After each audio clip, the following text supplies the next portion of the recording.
Hello everyone, welcome back to our thematic lesson. Hari ini kita akan belajar tematik kelas 5, tema 6, subtema 3, pembelajaran ketiga. Tujuan pembelajaran kita hari ini adalah sebagai berikut ini.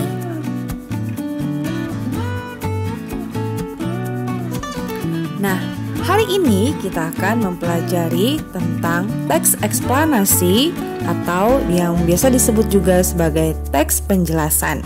Pengertian dari teks eksplanasi. Teks eksplanasi adalah teks yang berisi penjelasan tentang berbagai peristiwa yang terjadi di sekitar kita, seperti fenomena alam, sosial, dan budaya. Teks eksplanasi harus dibuat sesuai dengan fakta atau sesuai dengan kenyataan yang ada. Teks eksplanasi disebut juga sebagai teks penjelasan. Nah, teks eksplanasi banyak ditemui di koran cetak maupun koran elektronik, ensiklopedia, buku pelajaran, dan juga karya ilmiah. Tentunya kalian bertanya-tanya, mengapa teks eksplanasi banyak ditemui pada media tersebut? Alasannya adalah karena media tersebut membutuhkan informasi yang bersifat faktual atau sesuai dengan kenyataan yang sebenarnya. Ciri-ciri teks eksplanasi. 1. Memuat informasi yang bersifat fakta. Kedua, membahas suatu fenomena yang bersifat keilmuan atau ilmu pengetahuan. Yang ketiga, bersifat informatif dan tidak berusaha mempengaruhi pembaca.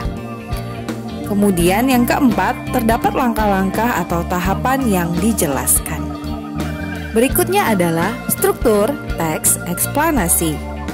Struktur teks eksplanasi terdiri dari 3 bagian. Yang pertama, pernyataan umum. Yang kedua, deret penjelas. Dan yang ketiga, interpretasi atau kesimpulan.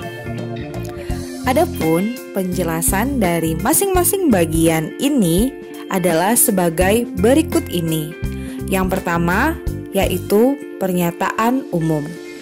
Pernyataan umum terdapat dalam paragraf pertama berupa pengenalan fenomena dan biasanya menjawab pertanyaan berupa mengapa dan bagaimana proses peristiwa tersebut bisa terjadi. Kemudian yang kedua adalah deret penjelasan. Biasanya terdiri lebih dari 1 paragraf dan mendeskripsikan penyebab dan akibat dari sebuah fenomena yang terjadi. Dan yang terakhir adalah interpretasi atau kesimpulan. Dan pada bagian ini memberikan inti bacaan atau dapat juga berupa tanggapan atas pernyataan yang ada di dalam teks.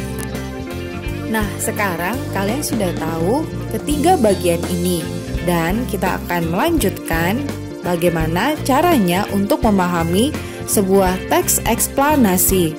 Nah, ada beberapa cara yang dapat kita lakukan. Contohnya adalah sebagai berikut ini. Yang pertama, menentukan kata-kata kunci.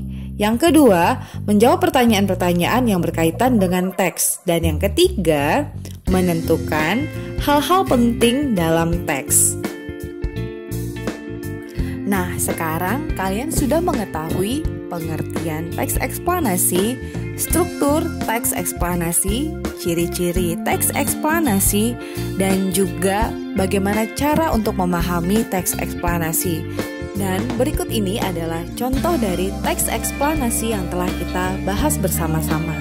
Nah, mulai dari teks tentang perajin batik Osing.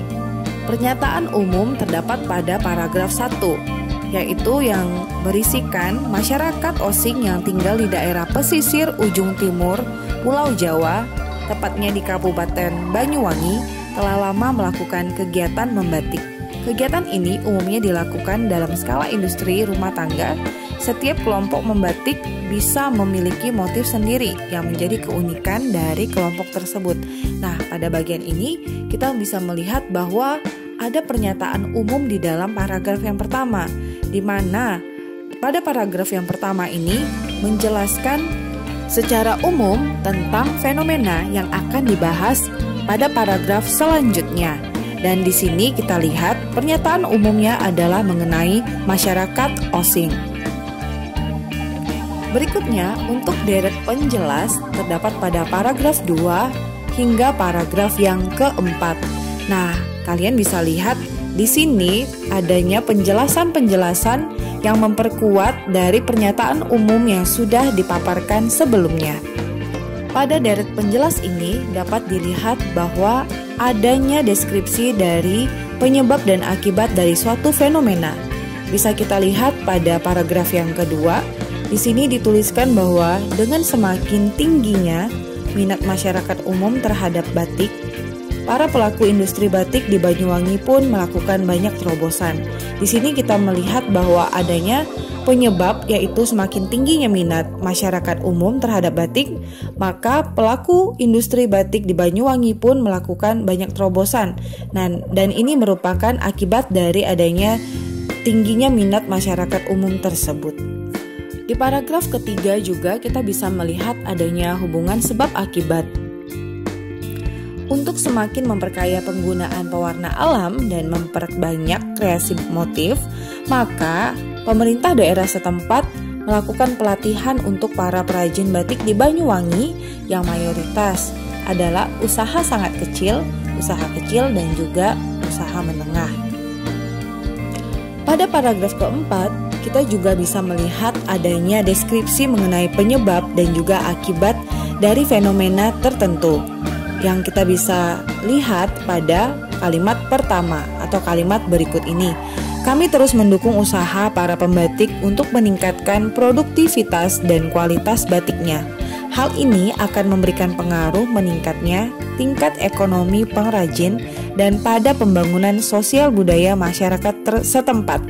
Nah, kita bisa melihat di sini bahwa dengan adanya dukungan untuk para pengusaha batik, maka produktivitas mereka itu akan meningkat dan kualitas batiknya juga meningkat.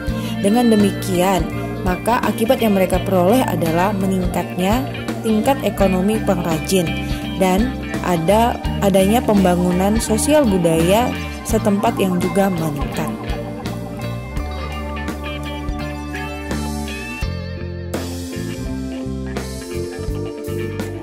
Dan yang terakhir adalah interpretasi atau bagian kesimpulan. Nah, untuk bagian kesimpulan ini terdapat pada paragraf terakhir atau paragraf 5.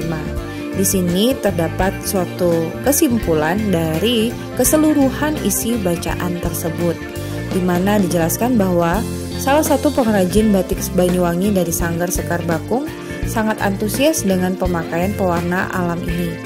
Dan ia dan rekan-rekannya mendapat banyak manfaat dari pelatihan tersebut.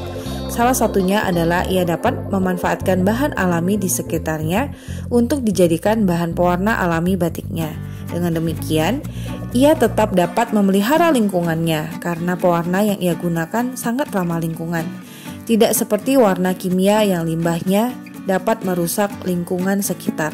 Nah, kita bisa lihat bahwa di paragraf 5 ini merupakan hasil dari paragraf pertama hingga paragraf keempat dan disimpulkan pada paragraf kelima.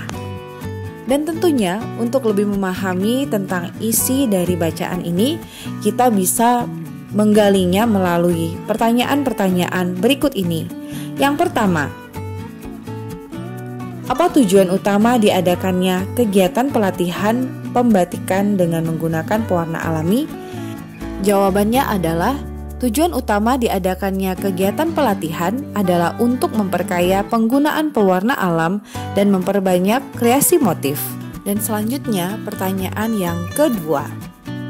Apa manfaat dari kegiatan tersebut bagi para pembatik dan masyarakat Banyuwangi? Jawabannya adalah meningkatnya tingkat ekonomi perajin dan berdampak pada pembangunan sosial budaya masyarakat setempat. Pertanyaan yang ketiga, bagaimana pengaruh penggunaan pewarna alami pada pembangunan ekonomi para pengrajin batik?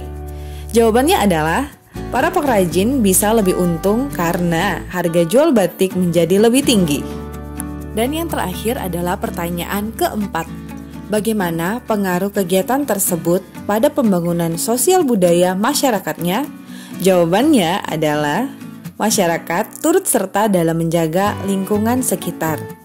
Nah, anak-anak, bagaimana kita sudah menjawab pertanyaan-pertanyaan yang diberikan. Semoga kita bisa lebih memahami